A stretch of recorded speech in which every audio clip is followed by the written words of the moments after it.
Assalamualaikum warahmatullahi wabarakatuh. Welcome back to my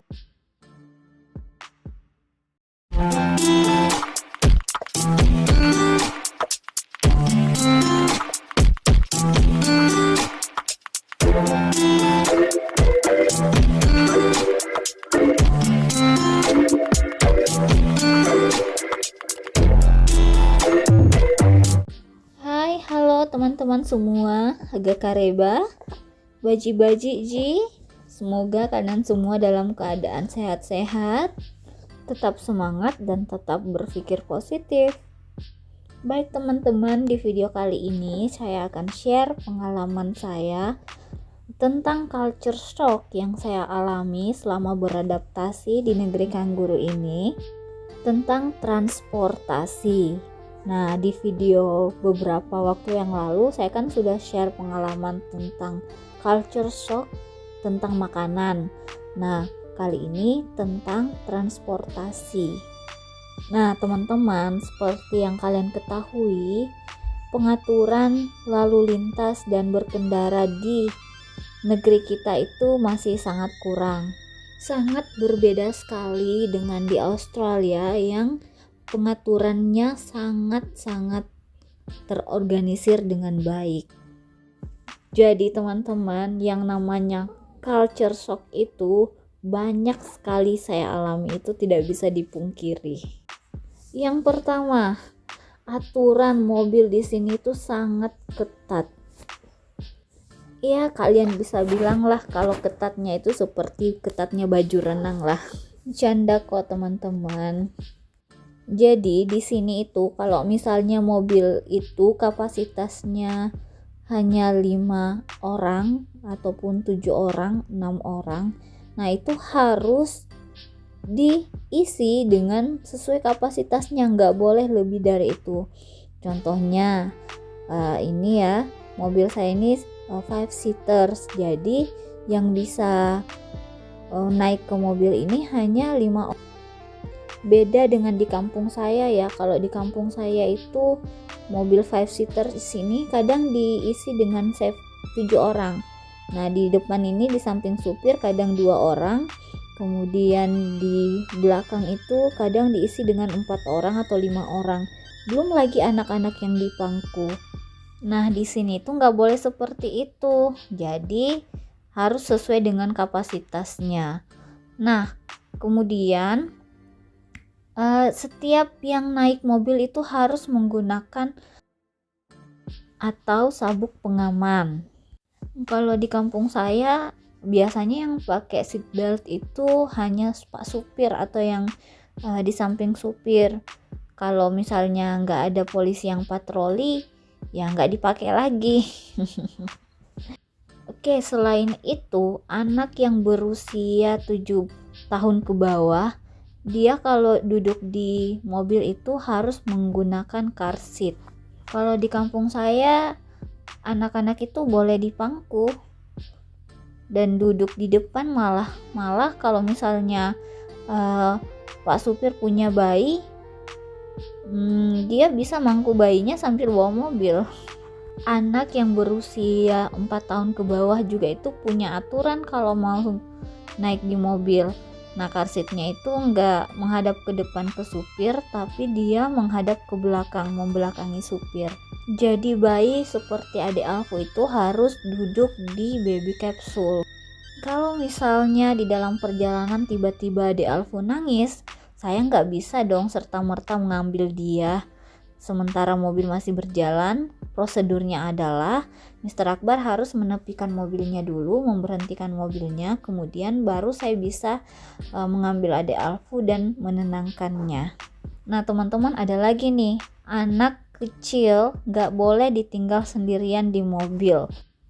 Oke, next, shock culture yang kedua itu tentang parkir. Di sini itu kita gak bisa memarkir mobil sembarangan. Kita harus selalu melihat rambu-rambu yang dipasang di pinggir jalan. Seperti contohnya, salah satu teman itu pernah mengantar anaknya ke sekolah. Nah, dia itu memarkir mobilnya di dekat gerbang sekolah.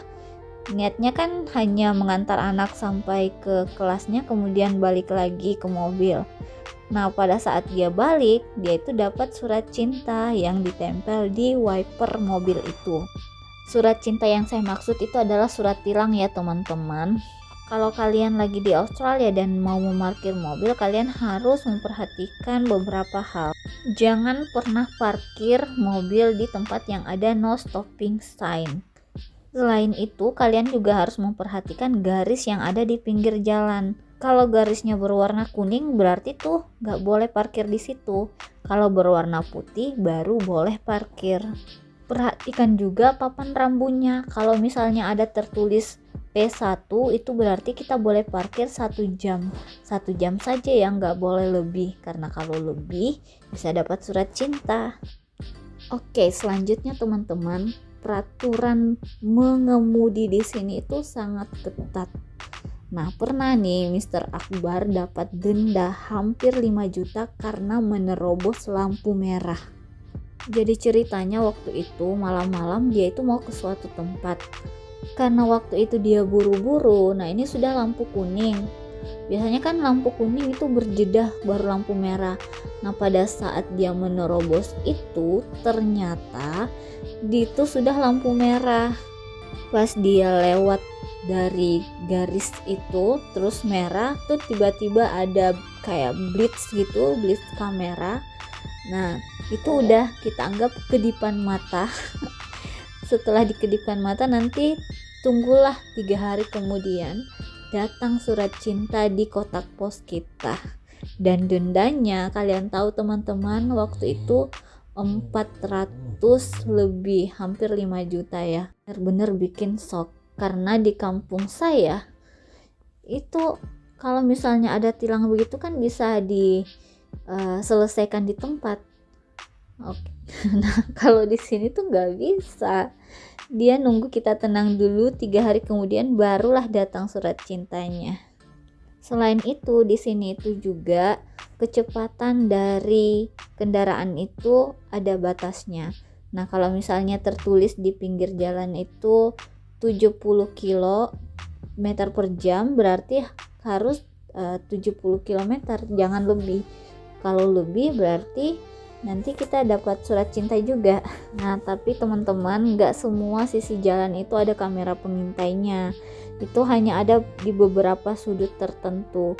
Dan itu seperti di gambar ini, di sebelah kiri ini ada pemberitahuan kalau misalnya di depan itu ada kamera. Ada lagi nih teman-teman, orang yang ada di bawah pengaruh alkohol ataupun narkoba itu nggak boleh bawa mobil. Jadi Mr. Akbar itu pernah pulang dari kampus agak tengah malam, dia itu diberhentikan sama polisi. Setelah dia ditanya-tanya dari mana, kemudian minta identitasnya, dia itu diberikan alat yang bisa mendeteksi kadar alkohol atau narkoba melalui napas. Karena memang Mr. Akbar bersih, jadi ya dia dibiarkan lolos. Cuman memang membuat deg-degan katanya ya.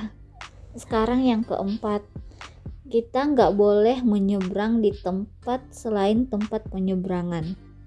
Mr. Akbar itu pernah menyeberang di daerah Rundle Mall di Adelaide itu.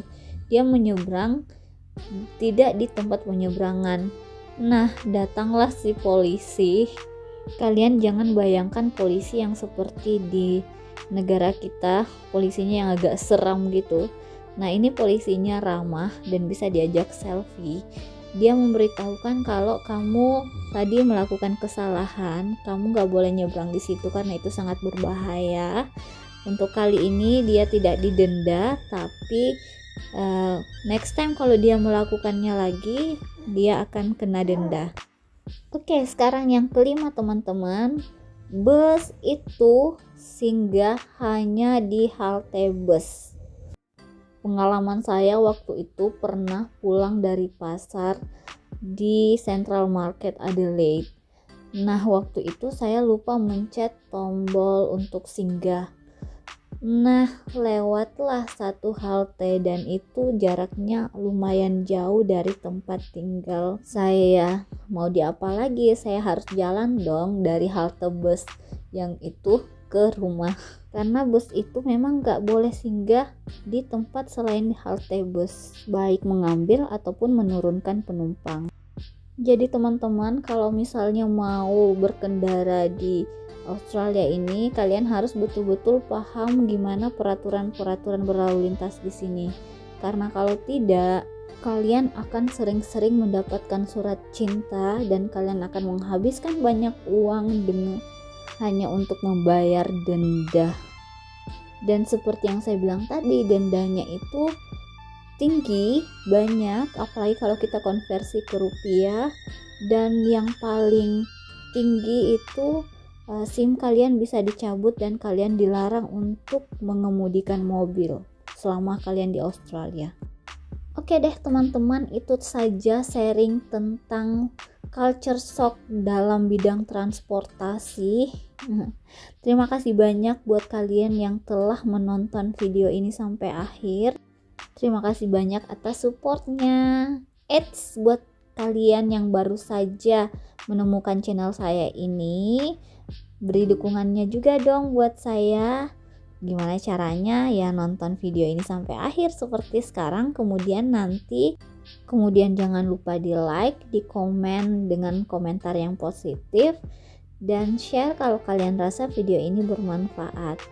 Oh ya, jangan lupa di subscribe, karena subscribe itu gratis loh, tapi sangat berguna bagi kami konten kreator. Terima kasih banyak. Oh ya teman-teman, mungkin ada di antara kalian yang bertanya, ini kok videonya di jalanan terus? Ini tuh perjalanan kami waktu mencari bahan-bahan untuk mengadakan kumpul-kumpul dengan sesama warga Indonesia. Jadi itu di sini saya jadi tuan rumah. Jadi ini perjalanan kami mencari semua bahan-bahan untuk membuat sop ubi. Jadi saya menjamu tamu-tamu saya dengan menyediakan menu sop ubi. Kegiatannya saya share di video berikutnya saja ya. Oke, terima kasih banyak sudah menonton video ini sampai akhir.